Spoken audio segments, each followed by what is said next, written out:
Pengantin wanita. Profesor Zhao Houde naik ke atas panggung.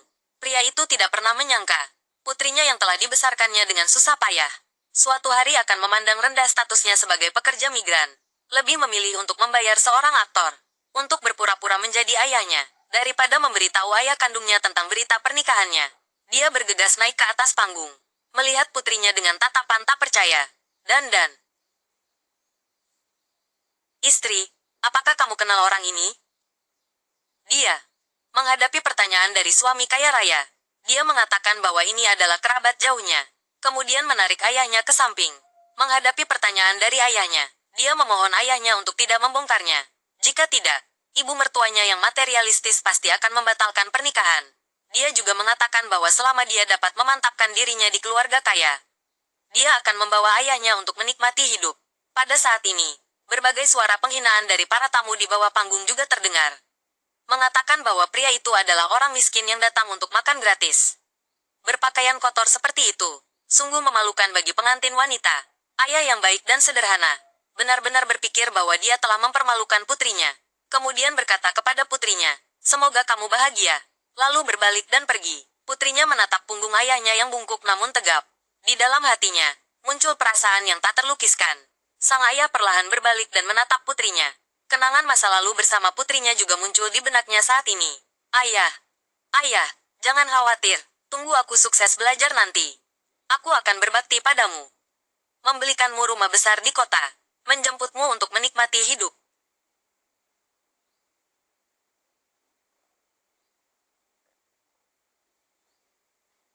Dan, karena kamu merasa status ayah membuatmu malu, maka mulai sekarang, aku juga tidak akan muncul di hadapanmu lagi. Tapi tak disangka, pria itu baru saja keluar dari hotel. Dipanggil oleh seorang wanita cantik yang tidak dikenal.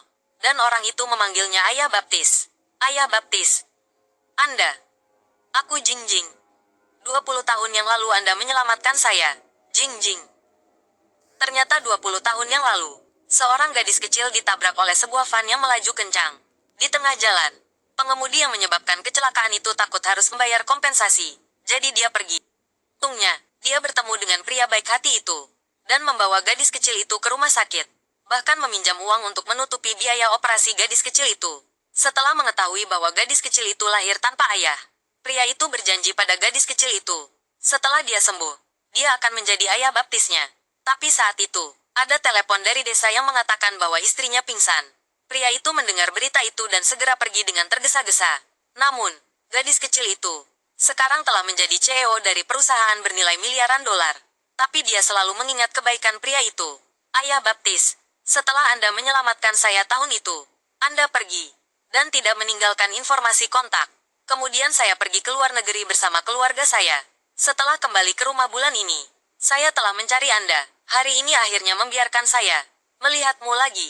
Aduh, aku kotor. Jangan kotori bajumu. Tidak kotor. Sama sekali tidak kotor. Anda telah menderita selama bertahun-tahun. CEO, apakah kita masih akan menghadiri pesta pernikahan manajer Sun? Tidak, tidak. Ayah Baptis telah ditemukan. Ayah Baptis, ayo kita pulang.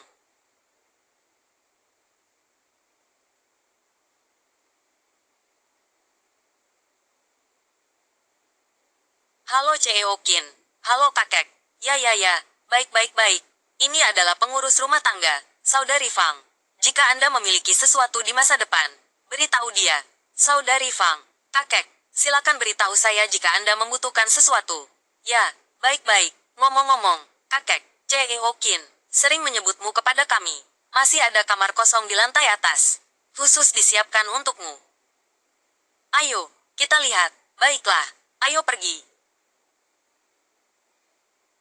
Silakan, kakek, silakan coba. Apakah Anda suka tempat tidur ini?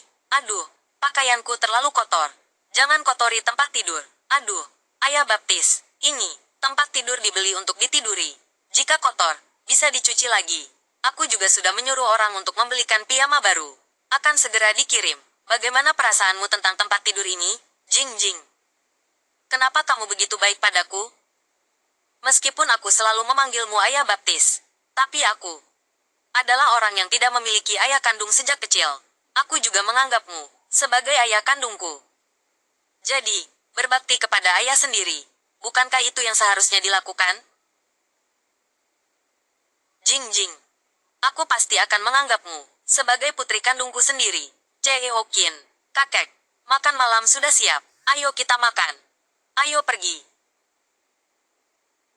Keesokan harinya, pria itu bangun untuk pertama kalinya di tempat tidur yang nyaman. Bersiap untuk menyambut hari yang indah. Tapi telepon berdering saat ini. Pria itu mengambil telepon dan melihatnya. Menyadari bahwa itu adalah putri kandungnya yang telah meremehkannya kemarin. Yang menelepon, pria itu mengerutkan kening, mengambil napas dalam-dalam dan menekan tombol jawab. Tapi tak disangka, kalimat pertama yang diucapkan putrinya adalah menyuruh pria itu untuk mendekorasi rumah baru mereka. Ketika aku tidak berguna, kamu mengusirku dari tempat pernikahan. Sekarang aku berguna, kamu ingat ayahmu lagi. Ayah juga punya harga diri. Ayah tidak akan pergi. Ayah, aku tahu kamu masih marah. Tapi kamu harus mengerti aku. Aku berasal dari pedesaan. Harus menyenangkan mereka di mana-mana. Baru bisa menikah dengan keluarga Sun. Hidup ini tidak mudah. Jika kamu tidak membantuku, tidak akan ada yang membantuku. Aku berjanji. Tunggu sampai aku berdiri kokoh. Pasti akan berbakti padamu. Meskipun pria itu sangat enggan.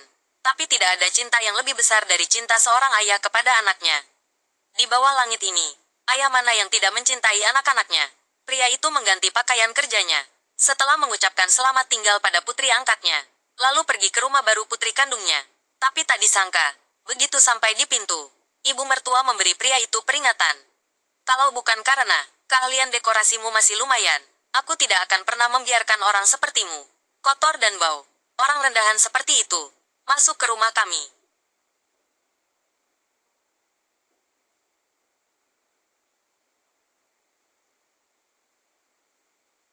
Jangan bergerak. Lihat tanganmu yang kotor itu. Jangan masuk sebelum dicuci bersih.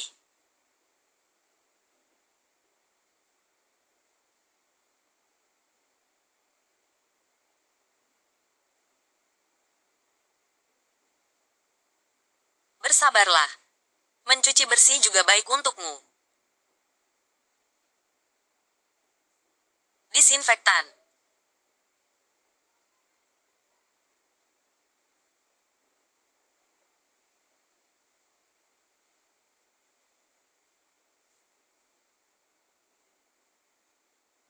Itu baru benar.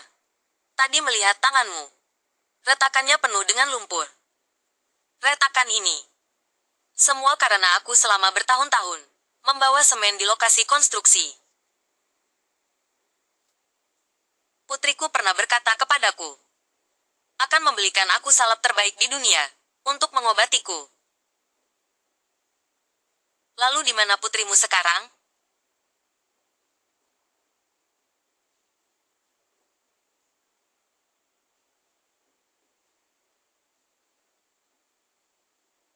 Selama beberapa hari renovasi ini, kamu tinggal di rumah kami. Ini ada tempat tidur, kamu siapkan sendiri. Oh iya, selain renovasi, tidak boleh keluar sama sekali.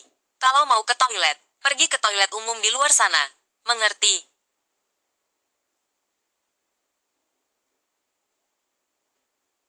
Badanmu kotor. Terserahlah, atur saja sendiri. Aduh, ayah baptis. Tempat tidur dibeli, ya untuk ditiduri orang. Kalau kotor kan bisa dicuci. Sama-sama anak perempuan, kenapa kamu memperlakukan aku seperti ini?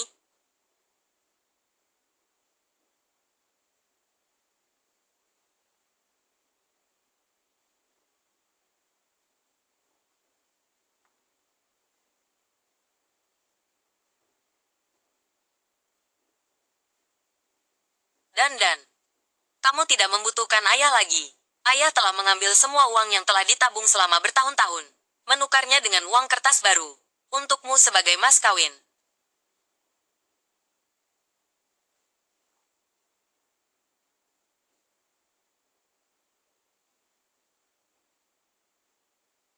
Zhao Dan, apakah kamu melihat uang di mejaku? 20.000 yuan. Tidak. Uang itu hilang. Benar, uang itu baru saja kuambil.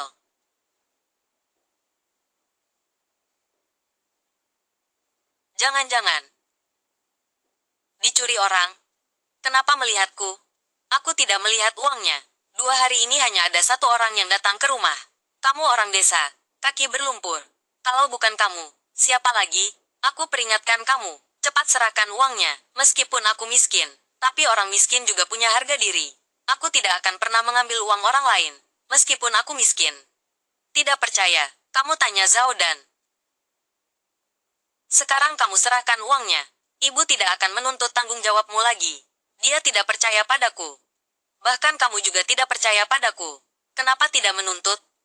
Aku beritahu kamu. Jika aku menemukan bukti hari ini, aku pasti akan menyeretmu, pencuri kecil yang tangannya kotor, ke kantor polisi. Badannya terlalu kotor. Kamu geledah dia. Kamu masih bengong di situ ngapain? Masa aku harus melakukannya sendiri? Oh, kamu mau menggeledah badanku? Penggeledahan badan juga untuk membuktikan bahwa kamu tidak bersalah. Jika kamu benar-benar tidak mencuri uang, digeledah sedikit, tidak akan rugi apa-apa. Tidak perlu kamu geledah, aku lakukan sendiri. Ada. Lihat. Tidak ada. Cukup.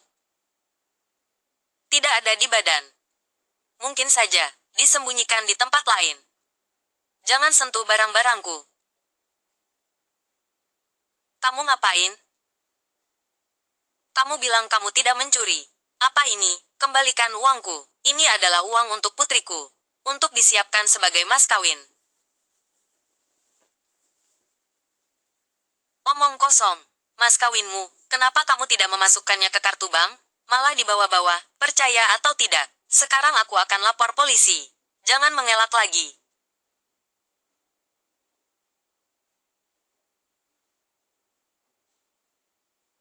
Kamu seorang pekerja migran. Bagaimana mungkin punya uang sebanyak itu? Ya. Aku seorang pekerja migran. Jadi uang ini adalah hasil dari bertahun-tahun di lokasi konstruksi.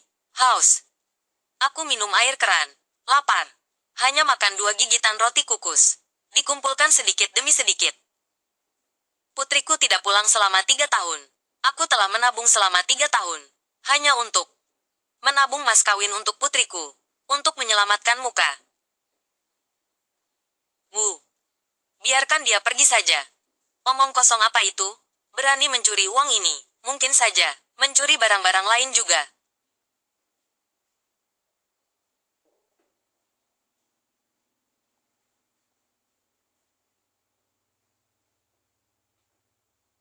Zhao Dan, apakah dia benar-benar hanya kerabat jauhmu? Di antara kalian berdua, kenapa bisa ada foto bersama yang begitu intim? Aku tidak mengecewakanmu, ya. Leluhur keluarga Zhao kita. Ayah, jangan lakukan pekerjaan berat lagi. Aku tidak akan sekolah lagi juga tidak apa-apa. Aku tidak ingin kamu bekerja keras seperti ini. Anak bodoh. Ayah tidak lelah. Aku akan berbakti padamu. Aku akan membelikanmu rumah besar di kota. Menjemputmu untuk menikmati hidup. Zhao Dan. Jika kamu masih punya sedikit hati nurani, beritahu dia, aku dan kamu, hubungan apa sebenarnya? Katakan. Kamu menyembunyikan sesuatu dariku.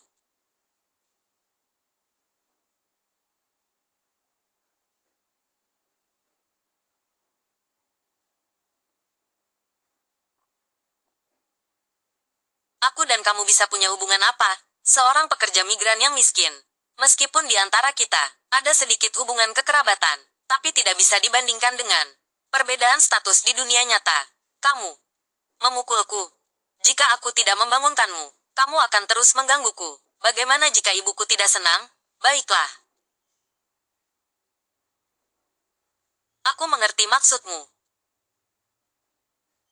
Mulai sekarang, kita tidak punya hubungan darah apapun lagi.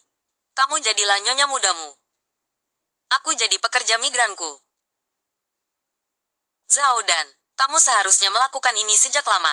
Memiliki kerabat miskin seperti itu hanya akan menurunkan derajatmu, mempermalukan keluarga Sun kita. Ibu benar. Kamu tenang saja. Aku akan segera mengusirnya dan mencarikanmu tukang renovasi baru.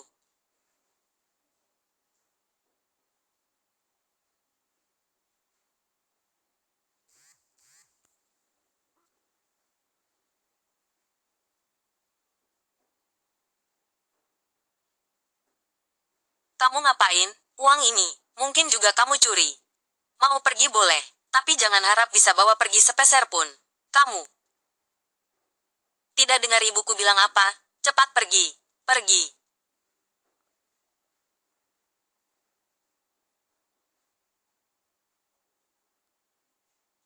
Yang kamu taruh di meja itu.